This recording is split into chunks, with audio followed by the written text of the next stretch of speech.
capítulo 5. Mateo capítulo 5 del versículo 1 al 4.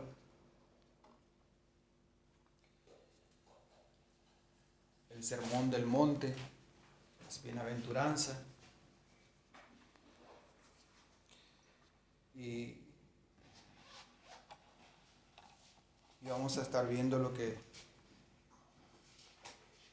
que Dios nos enseña a través de este sermón.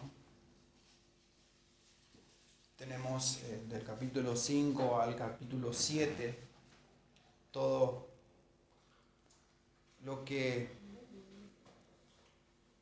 el Señor nos ha enseñado, lo que ha enseñado a sus discípulos y a la multitud en este lugar. Dice allí en el versículo 1: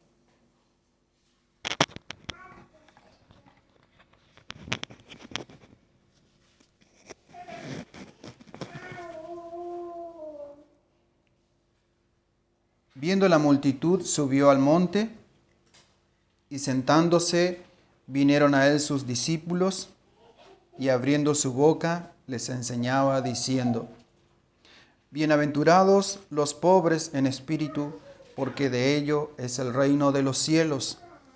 Bienaventurados los que lloran, porque ellos recibirán consolación.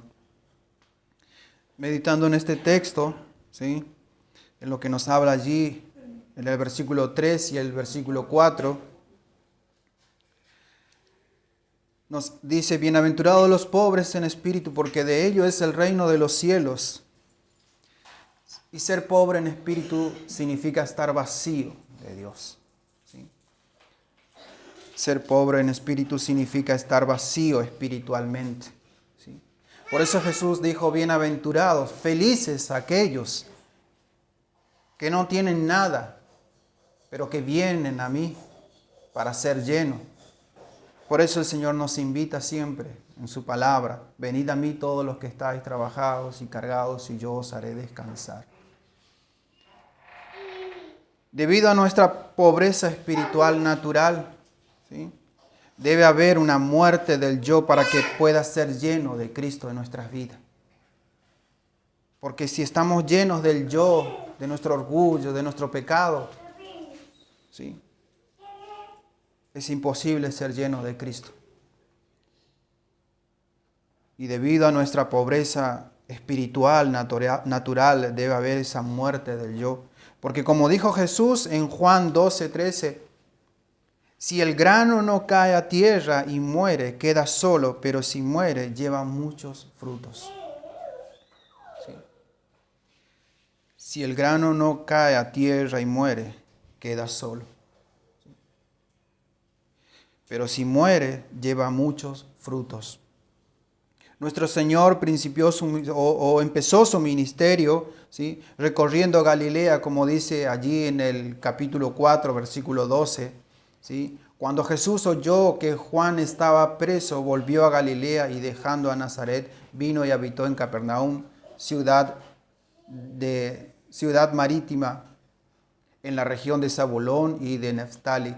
Y así continúa el relato en el capítulo 4.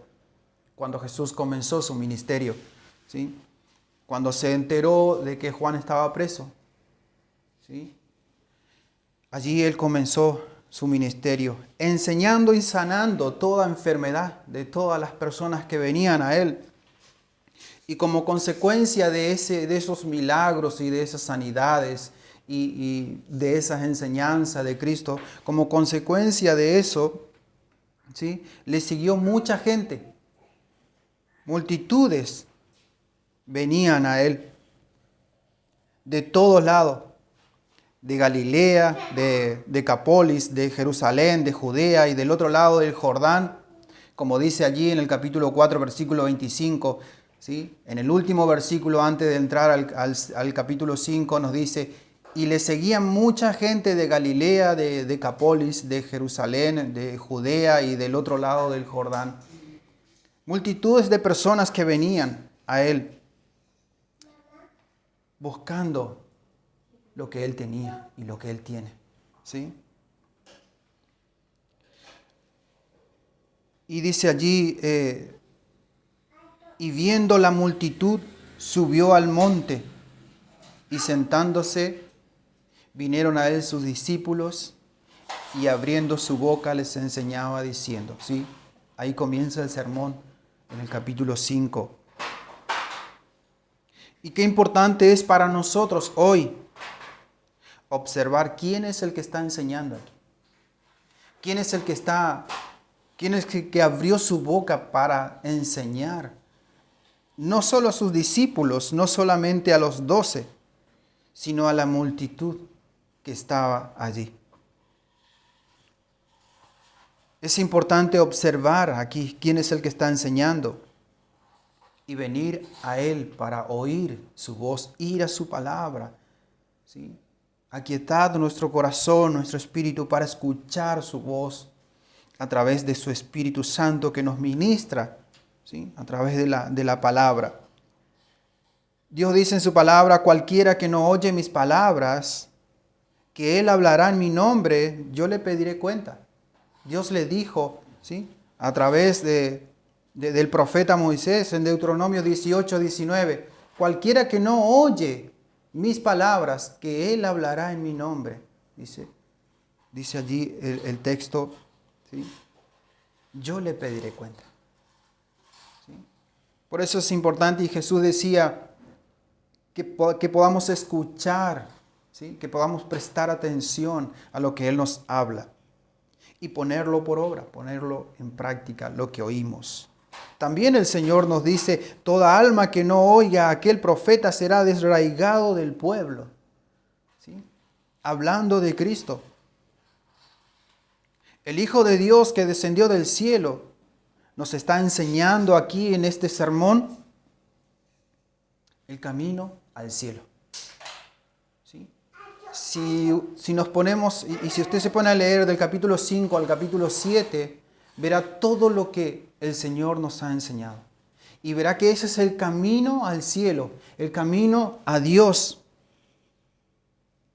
En el capítulo 5, por ejemplo, encontramos 8 puntos importantes que nos enseña el Señor allí.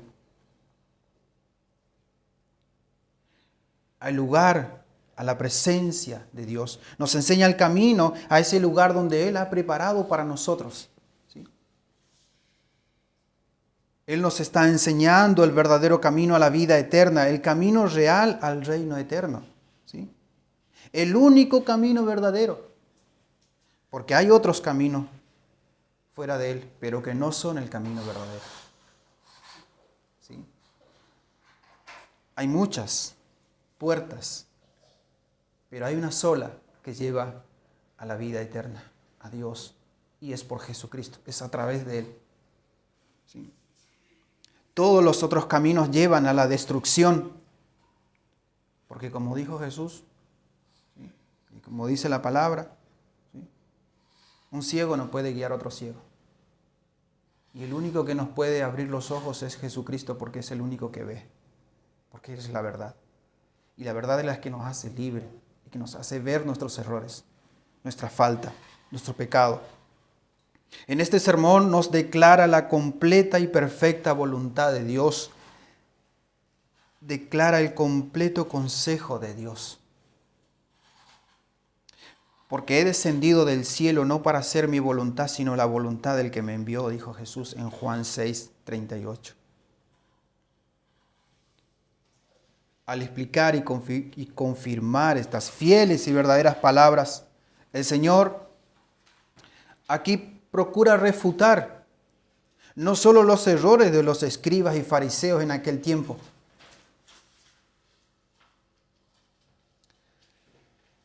tampoco no solo los falsos comentarios de los maestros judíos en aquel tiempo, que habían pervertido la palabra de Dios, que habían usado para ganancia deshonesta, que se habían inventado muchas cosas que Dios no le mandó a decir ni a inventarse.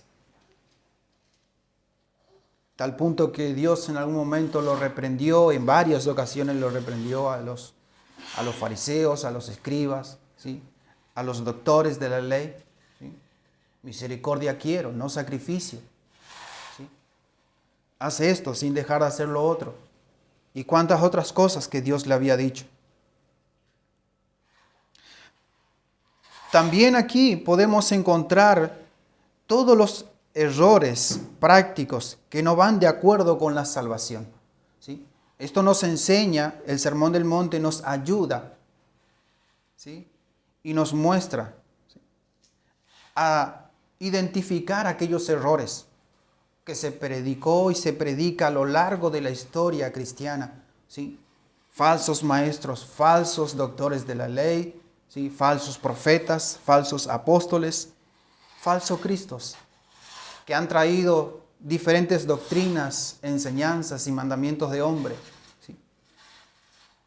Entonces, Cristo con esta enseñanza, ¿sí?, refuta todo eso que va en contra de la voluntad de Dios y nos enseña el verdadero camino a la vida eterna. Por eso también nos enseña aquí los errores que habrían de ocurrir después en la iglesia cristiana, en nuestro tiempo y quizás más adelante, seguramente, si Él no viene antes. De cualquier edad o nación que pervierten la palabra, ¿sí? Estas bienaventuranzas están dirigidas no solo a los 12, sino también a todos los seres humanos, a todas las personas, a toda la humanidad, a toda la raza humana, a los que han de venir a Él, aquellos que quizás todavía no han nacido, pero que están destinados para la salvación, para la vida eterna. Todos estamos llamados a observar, y no solo a observar este mensaje del Señor en el Sermón del Monte, sino también a obedecer. A obedecer. Pobre de espíritu aplica a toda la raza humana. Toda la raza humana es pobre en espíritu desde el momento que Adán y Eva pecó contra Dios. Cayó de la gracia. Cayó de esa gracia de Dios, ¿sí?, y fue pobre en espíritu. El Señor nos trae nuevamente aquí en el Sermón del Monte, ya no como en ese monte cuando Dios hablaba con Moisés cara a cara. Cuando Dios hablaba allí, ese monte que ardía en fuego, oscuridad, que las tinieblas estaban allí y las tempestades. Ese monte donde el pueblo no se podía acercar, porque si el pueblo se acercaba a ese monte moría. No podía acercarse a ese monte donde Dios estaba. Apenas si se acercaba a unos metros, caía muerto, ¿sí?, por la santidad de Dios, por la presencia de Dios. Y Jesús nos trae nuevamente a este lugar del monte, ¿sí?, Dios mismo, ya no hablando con Moisés, sino hablando con sus 12 discípulos y con una multitud. Y nos habla a nosotros hoy y nos trae a este lugar santo, a ese lugar donde Él está, con su presencia allí. Y nos habla con voz apacible, ¿sí?, y delicada. Nos enseña el verdadero amor de Dios. Nos muestra el camino al cielo. ¿Sí? Ya no con leyes y mandamientos como en aquel tiempo, sino con más profundidad. ¿Sí? Nos muestra esas leyes que Dios ordenó, esos mandamientos que Dios le ordenó a Moisés para que diera al pueblo, pero con más profundidad y con amor, con paciencia, con misericordia. Nos enseña aquí. Porque dice el texto, el versículo 1, dice, viendo la multitud subió al monte y se sentó. ¿Sí? Esto es típico de los judíos, sentarse y charlar, conversar, enseñar. ¿Sí? En otra parte del Señor dice, viendo la multitud tuvo compasión de ella. Bienaventurados, felices, es más que una emoción superficial. ¿Sí? Esta bienaventuranza es una felicidad más que una emoción una emoción superficial, ¿sí? Más que la felicidad que este mundo puede ofrecer. Felices los pobres en espíritu, es decir, afortunados, dichosos, ¿sí? Felices los que lloran, los mansos, los que tienen hambre y sed de justicia, los misericordiosos, los puros de corazón. Felices al final del camino y en el camino hacia esa vida eterna. Feliz en esta vida y en la eternidad. Esta felicidad pertenece solamente a los creyentes, a los verdaderos hijos de Dios, ¿sí? A aquellos que entendieron el llamado del Señor y prestan oído a la voz de su Maestro, a la voz del pastor, nuestro Señor Jesucristo. Porque personas en este mundo, o nosotros antes de Cristo, teníamos felicidades, pero eran temporales. Éramos felices momentos que nos ocurrían en la vida, pero esa felicidad era temporal, no era duradera. Por eso esta felicidad, esta bienaventuranza solo pertenece a los hijos de Dios, a los creyentes, a aquellos que obedecen su palabra. Y ese es el llamado que Cristo está haciendo aquí en el Sermón del Monte. El camino a las bendiciones celestiales es contrario al camino mundano, ¿sí? Normalmente, seguido en busca de felicidad en el mundo, las ideas mundanas es que la felicidad se fundamenta en riquezas, ¿sí?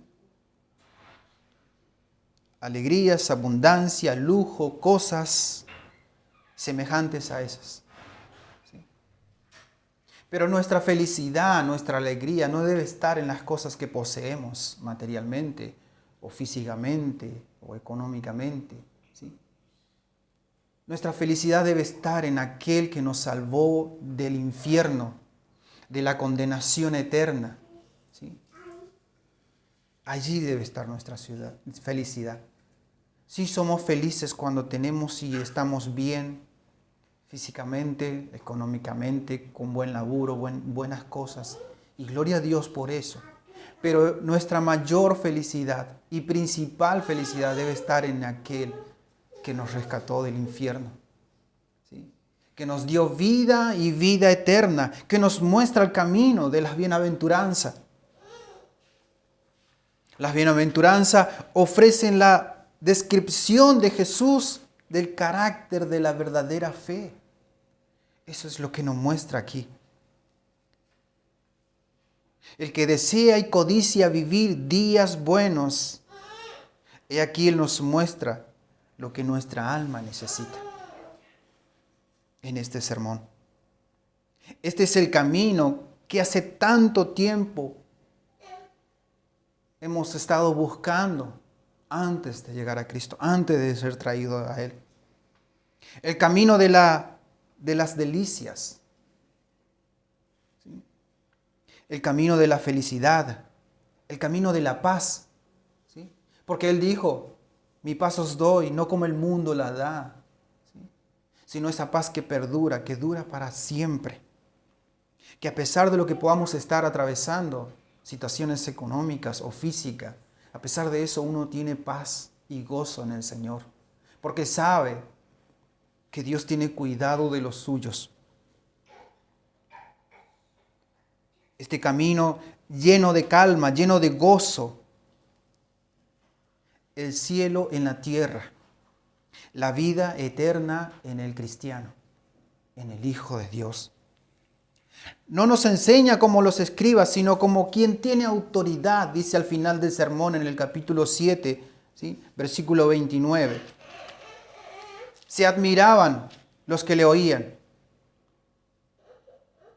Y dice allí, porque les enseñaba como quien tiene autoridad y no como los escribas. No le enseñó como Moisés, el siervo fiel del Señor. No le enseñó como Abraham, el amigo de Dios. No le enseñó como los profetas o como cualquier otro maestro. Le enseñó como el verdadero Hijo de Dios, como el enviado, como el siervo fiel, como Dios mismo le ha enseñado. Aprendemos del versículo 3 que es igualmente cierto que el verdadero cristiano, ¿sí?, principia siempre en pobreza de espíritu y debe continuar en ese orden. ¿Sí? Debe continuar en ese orden hasta que el hombre de Dios sea enteramente perfecto, dice su palabra. ¿Sí? Porque no porque ya soy cristiano, ya soy hijo de Dios, ya soy salvado, ya puedo hacer lo que quiera, ¿sí? O ya no oro, ya no busco de Dios, o ya no necesito de Dios, o ya no necesito de mi prójimo, de mis hermanos, ¿sí?, o de la iglesia. Me creo el superestrella, el que lo sé todo, ¿sí? Y eso no es pobre de espíritu, eso es orgullo y vanagloria. Y esas cosas, ¿sí?, son las que nos alejan de Dios, no nos atrae a Dios. Entonces, pobre de espíritu, debemos de mantenernos en esa pobreza de espíritu. Es decir, Señor, necesito que tú me llenes, necesito de ti.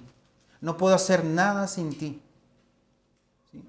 Esa humildad, esa mansedumbre. Porque, ¿qué es antes del quebrantamiento sino la soberbia? Y antes de la caída, la altivez de espíritu, dice Proverbios 16:18. ¿Qué es antes del quebrantamiento sino la soberbia? Y antes de la caída, la altivez de espíritu. Dice, Dios resiste a los soberbios y da gracia a los humildes, a los pobres de espíritu. Aquellos que dicen, Señor, no tengo nada, necesito de ti. No soy nada sin ti. Aquellos que reconocen que nada bueno hay en ellos si Dios no está allí. Y si Dios no le impulsa a hacer lo bueno. Nada bueno hay en mí. Y si algo bueno hay en mí es porque Dios está ahí, obrando en mi vida y a través de mi vida. Bienaventurados los pobres en espíritu, porque de ellos es el reino de los cielos. Los pobres en espíritu, aquellos que, sin importar las circunstancias externas, tienen esa disposición del corazón. ¿Qué es el primer paso para alcanzar una felicidad real y verdadera, tanto en este mundo como en el porvenir? Pobre en espíritu. Lo opuesto a la autosuficiencia.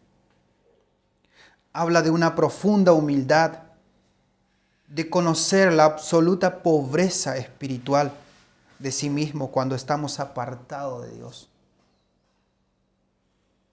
Eso es pobre en espíritu. Reconocer que no hay nada en mí bueno. Que no somos autosuficientes. Que no dependemos de nosotros mismos. Que necesitamos de Dios. Es saber que antes de ser salvados por gracia, éramos un desventurado, miserable, pobre, ciego, desnudo.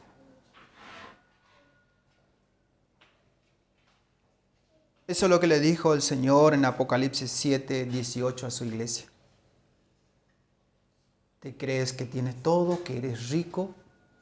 ¿Sí? ¿Y por qué el Señor le dijo a su iglesia? Justamente porque no se mantuvo en esa humildad de espíritu. Y que no hay nada bueno en nosotros.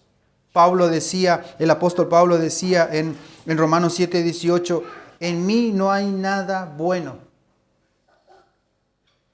El apóstol Pablo decía, en mí no hay nada bueno. Es decir, esto en mí, en mi carne. No hay nada bueno. Y todo lo que hago en la carne es abominación. Porque ya no hago lo que quiero, sino lo que no quiero. tener un profundo repudio hacia lo asqueroso de la lepra del pecado, hacia lo que es el pecado, aborrecer el pecado que hemos traído desde el vientre de nuestra madre, porque todos hemos nacido en pecado. ¿Sí? Pecado que satura y corrompe por completo toda el alma, corrompe todas las facultades. ¿Sí? Destruye al ser humano el pecado. El verdadero creyente ve las malas intenciones que surgen de esa raíz pecaminosa. El verdadero creyente ve, ¿sí? Ve las malas intenciones que surgen de esa raíz pecaminosa. Porque el que no es verdadero creyente no ve esas intenciones o esas malas intenciones. ¿Y cuáles son esas malas intenciones? El orgullo, la soberbia de espíritu, la constante inclinación a pensar de sí más alto de lo que debe pensar, la sed de honra y estima de los demás, odio o envidia, celo o venganza, enojo, malicia o amargura, la innata enemistad contra Dios y la humanidad. Y así podríamos escribir 10,000 cosas más que surgen. ¿Sí? Y el verdadero cristiano ve estas cosas que están en él. ¿Y qué hace? Se aparta del mal. Aprende a ser feliz o bienaventurado, pobre en espíritu. Porque sabe que de la única manera que el reino de Dios le va a pertenecer. Porque como dice allí, bienaventurados los pobres en espíritu, porque de ellos es el reino de los cielos. Señor, yo quiero que el reino de los cielos sea mío. Yo quiero estar en ese lugar, en tu presencia, un día cara a cara a verte. ¿Pero de qué manera? Pues renunciando a todo lo que me aparta de Él, a todo pecado, a todo lo que no es de buen nombre, a todo lo que no le agrada a Él.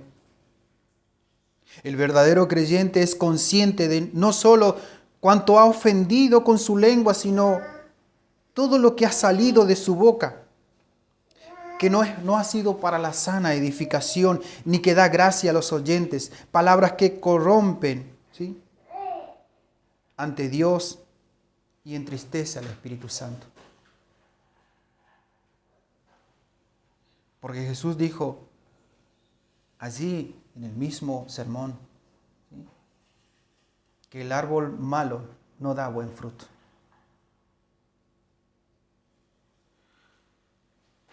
Entonces, el verdadero creyente ve estas cosas y se aparta. Corre, ¿sí? Corre. No de Dios, no de su presencia, no del Señor, sino que corre justamente a sus brazos porque sabe que allí tendrá perdón y misericordia. Sabe que allí tendrá vida eterna. Corre de todo lo que contamina el alma. Tal persona medita en su interior y dice, ¿cómo podré escapar de una salvación tan grande?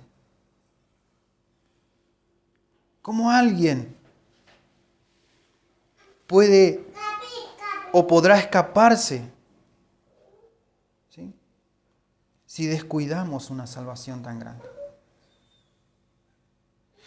Porque el que no cree ya ha sido condenado y la ira de Dios está sobre él. La pobreza de espíritu entonces es ese primer paso que damos para correr la carrera que tenemos por delante. Es tiempo de humillarnos debajo de la poderosa mano de Dios y caer rendidos a sus brazos. Reconociendo que en maldad hemos sido concebidos. Renunciar a toda imaginación que se tiene de que podemos aportar o podemos ayudarle a Dios en cuanto a nuestra salvación. No podemos venir a Él al menos que Él nos traiga.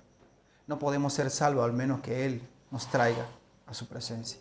No podemos aportar nada a nosotros, porque nada bueno hay en nosotros, al menos que Él esté en nosotros, obrando y produciendo en nosotros, ¿sí?, eso bueno que solo procede de Él, de su presencia.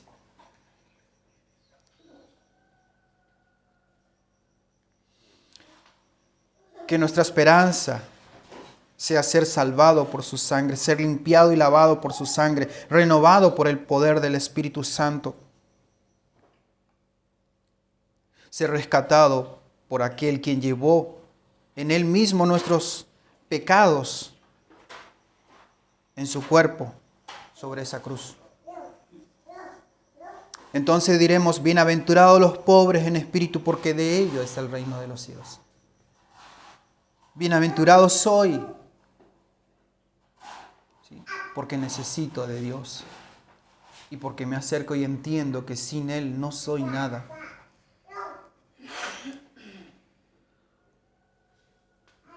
Este reino de los cielos o de Dios que está entre nosotros y que está en nosotros, porque el reino de Dios ya está en nosotros. Porque Jesús, cuando comenzó su ministerio, allí en el capítulo 4 dice, en el versículo 17, arrepentidos porque el reino de los cielos se ha acercado. ¿Sí?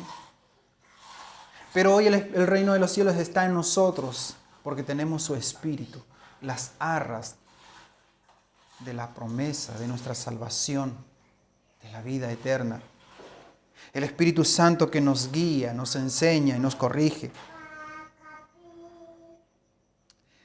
Entonces, este reino de los cielos o de Dios que está entre nosotros, justicia, paz y gozo en el Espíritu Santo, debe fluir o emanar del verdadero creyente o del verdadero Hijo de Dios.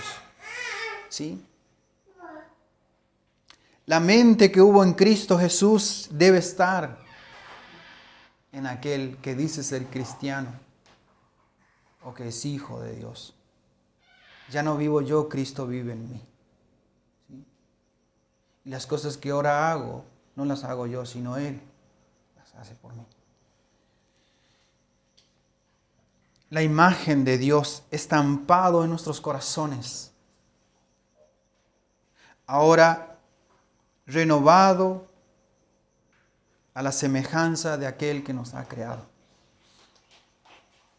Este reino de Dios que está entre nosotros y que está en nuestro interior, nos trae gozo en el Espíritu, sella nuestros corazones, la redención que es en Cristo, la justicia de Cristo imputada a nosotros. ¿Sí? La justicia de Cristo ha sido imputada a nosotros para remisión de nuestros pecados, para ser salvado. Cristo no solo murió y resucitó por nosotros, sino que nos ha imputado su justicia, ¿sí?, su perfección, su santidad, su obediencia. Todo lo que Él es está en nosotros. Entonces, quien quiera que sea, si eres pobre en espíritu, se te ha concedido el reino de los cielos, la cual ya está en tu alma, si estás en Él. Y si estás en Él no hay condenación, porque no hay condenación para los que están en Cristo.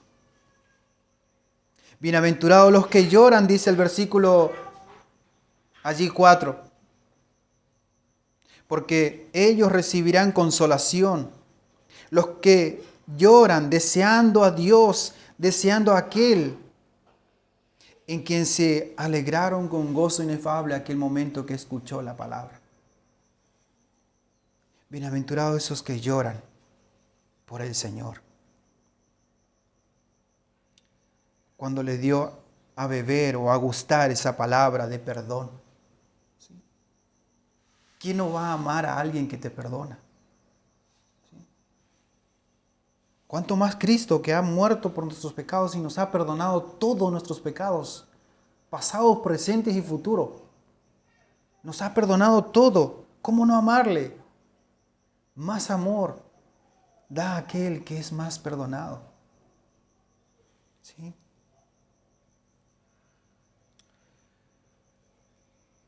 Saben aquellos que son perdonados que aún les queda mucho todavía. Aún hay todavía mucho por qué luchar.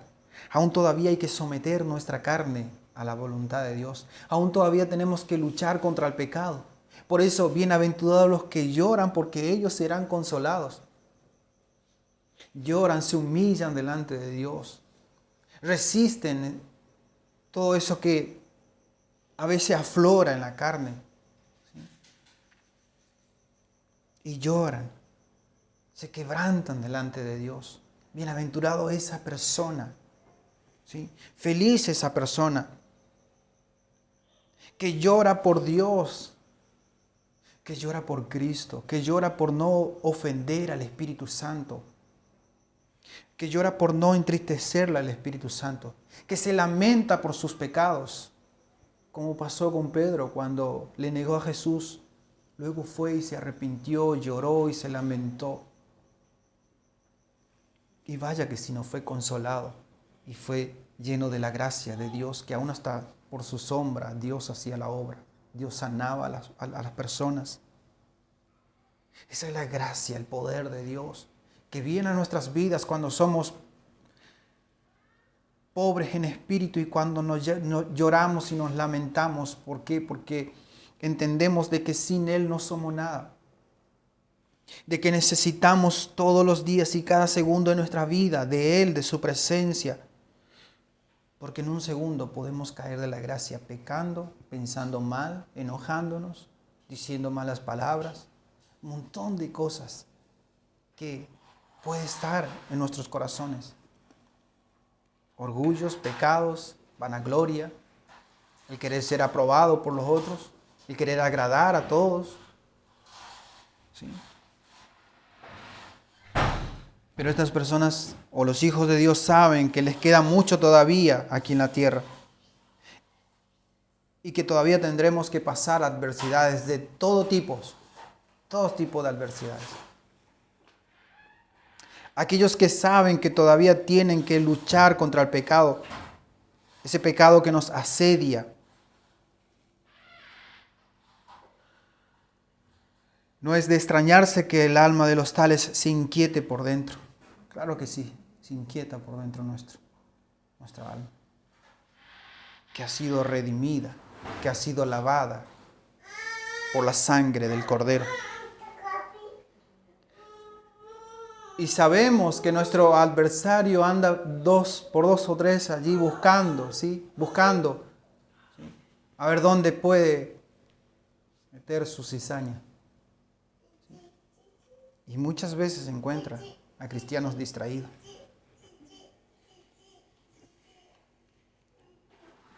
Se le acerca, muchas veces el enemigo se acerca a ese cristiano que está luchando, quizás en alguna salud, en alguna enfermedad o en alguna necesidad, ¿sí?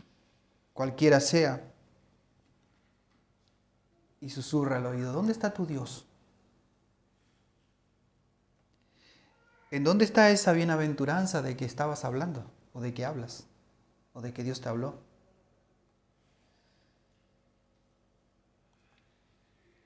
¿Y cuántas otras acusaciones que recibimos a diario por el enemigo?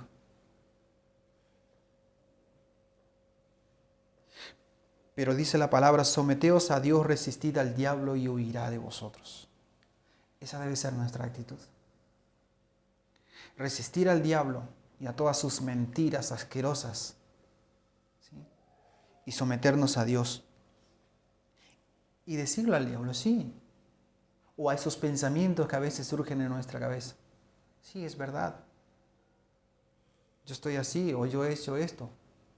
Pero Cristo me perdonó. Cristo me limpió. Cristo me lavó. Y con su sangre he sido redimido. Y he sido comprado por Él. Entonces el enemigo huirá. porque no tendrá arte ni parte en los verdaderos hijos de Dios, en aquel que confía en el Señor. Entonces, bienaventurados los que lloran y sufren afrenta por causa de aquel que los tomó para sí. Esto es Cristo, porque ellos serán consolados. Dice la palabra que Él enjuagará toda lágrima de sus hijos.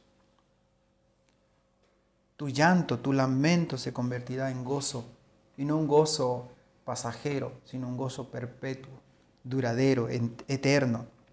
Tu lamento se convertirá en risa.